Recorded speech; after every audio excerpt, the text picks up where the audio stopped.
బాగుంటుందండి. ఇక్కడ అనకాపల్లిలోని దేవుడి గుమ్మం ఏరియాలోని ఆయన చేస్తూ ఉంటాడు. చాలా చాలా బాగుంటుంది.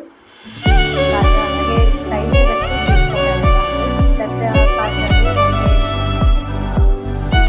గిఫ్ట్స్ కింద ఇస్తారు కదా, అలాంటివి చేస్తాను. ఈ డైలీ ఈ మార్కెట్ నుంచి తెస్తాను. చాలా బాగుంటుంది.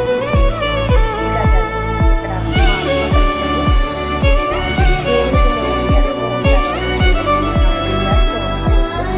చాలా అంటే చాలా బాగుంటుంది. ఇక్కడైనా ఒక ఆటో వెళ్తే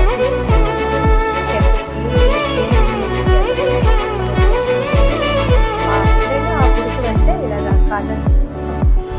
చాలా అంటే చాలా బాగుంటుందండి అతని దగ్గర. చిట్టి కాజా చాలా బాగుంటుందండి. ఇక్కడ అనకాపల్లిలోని దేవుడి గుమ్మం ఏరియాలోని